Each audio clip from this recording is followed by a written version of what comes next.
नमस्कार बंधुरा दीतिर रान्नाघर with blog चैनेले आपनादेर प्रत्येकके स्वागत। देखुन आज के निये एसेछि एकदम लाल लाल झाल झाल दुर्दान्त स्वादेर कान मागुर माछेर तेल झाल।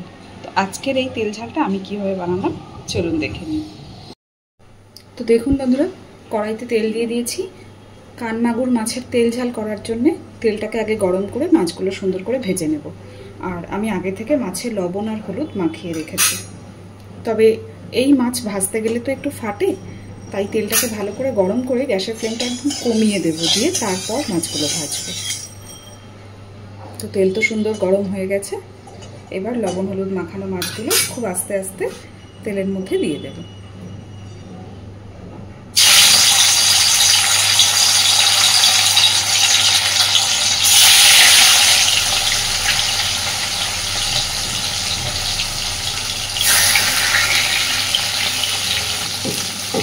एक पिठ सुंदर भेजे निয়েছি।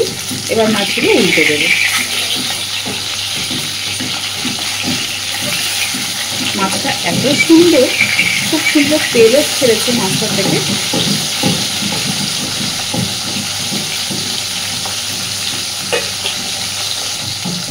মাছ সুন্দর ভাজা হয়ে গেছে, এবার তুলে নিচ্ছি।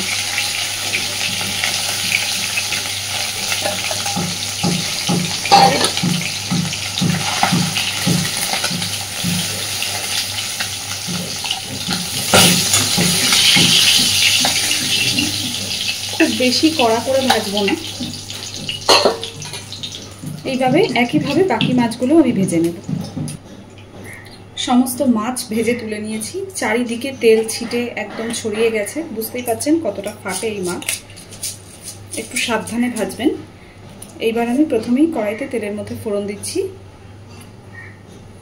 সরি, আমি আগে আলুগুলো একটু হালকাভাবে ভেজে নেব। আমারই এখানে মাছ এত ফাটছে। দিয়ে দিচ্ছি কেটে ধুয়ে রাখা আলু। আমি এইভাবে লম্বা লম্বা করে আলু কেটে দিয়েছি। আপনারা চাইলে আলু ছাড়াও এই রান্নাটা করতে পারেন। এবার আলুগুলোকে একটু সুন্দর করে আগে ভেজে নেব।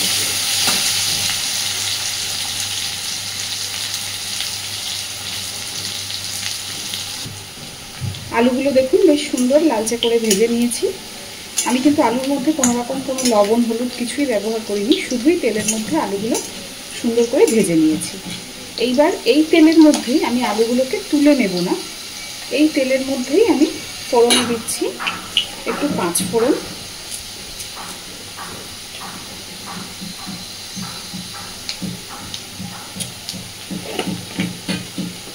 দিচ্ছি একটা তেজপাতা আর একটা শুকনো লঙ্কা, দিয়ে দিচ্ছি খানিকটা পেঁয়াজ কুচি।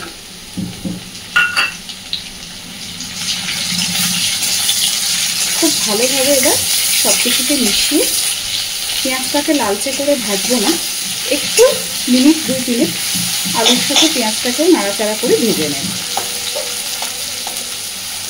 যে কোনো মাছ দিয়েই এই মাছের ঝালটা বানিয়ে খেয়ে দেখবেন, অসম্ভব ভালো হয় খেয়ে।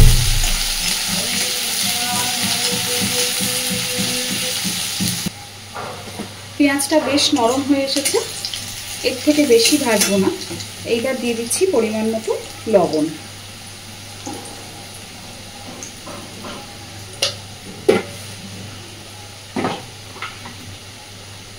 আর দিচ্ছি হলুদ গুঁড়ো।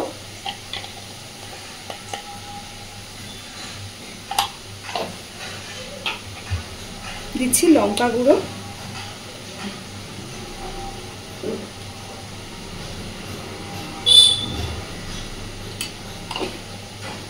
আর দেব আমি এখানে মোট একটা পেঁয়াজ কেটেছি, হাফ আমি কুচানোতে ব্যবহার করেছি, আর হাফ পেঁয়াজ আর দু তিন কোয়া রসুন একসাথে এখানে বেটে দিয়েছি।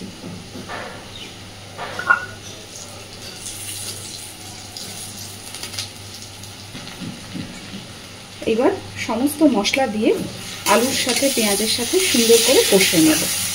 মশলা যাতে পুড়ে না যায়, মশলার বাটিটা ধুয়ে সামান্য একটু জল দিচ্ছি।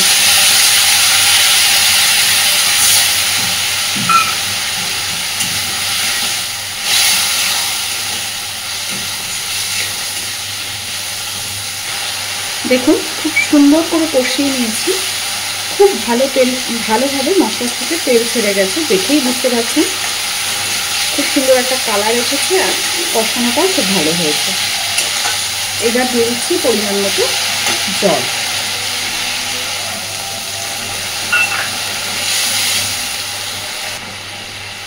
আর একটু জল লাগবে।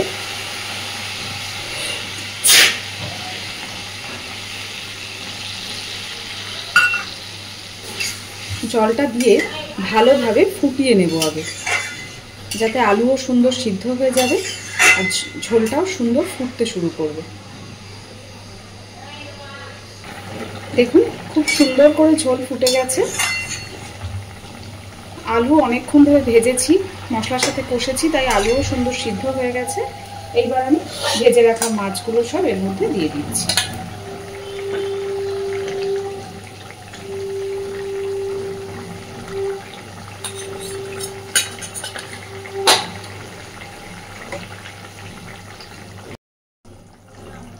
তো এবার সমস্ত আস্তে আস্তে ভেজে রাখা মাছগুলো দিয়ে দেবো এর মধ্যে।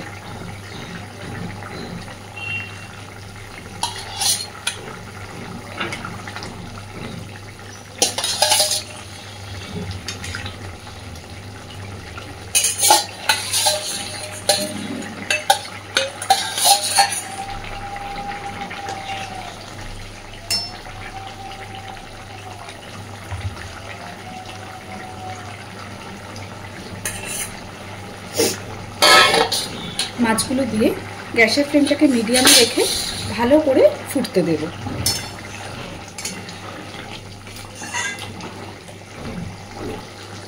তো দেখুন পুরো গ্রেভিটা শুকিয়ে এসেছে অনেকটাই। এর থেকে বেশি আর আমি শুকনো করব না, এইটুকু গ্রেভি রাখবো। আপনারা কিন্তু চাইলে যেমন যতটা প্রয়োজন, যেমন ঝোল বা যেমন গ্রেভি রাখতে চান সেইভাবেই সেই পর্যায়ে রেখে গ্যাসের ফ্লেমটা বন্ধ করে দিয়ে এক্ষুনি সার্ভ করবেন না, অন্তত মিনিট 10 ঢাকা দিয়ে এইভাবে রেখে দেবেন। তো আমি গ্যাসের ফ্লেমটা অফ করে দিচ্ছি। ঢাকা দিয়ে রেখে দিলে দেখতে পাবেন উপর থেকে পুরোপুরি সুন্দরভাবে তেল ভেসে উঠেছে। তো আজকের আমার এই মাছের ঝালের রেসিপিটা আপনাদের কেমন লাগলো অবশ্যই আমাকে জানাবেন, আর এইভাবে বাড়িতে ট্রাই করে দেখবেন, গরম ভাতের সাথে খেতে অসাধারণ লাগে। আর প্লিজ আমার চ্যানেলটাকে লাইক, শেয়ার এবং সাবস্ক্রাইব করে আমার পাশে থাকবেন। এতক্ষণ আমার সাথে থাকার জন্য অসংখ্য ধন্যবাদ।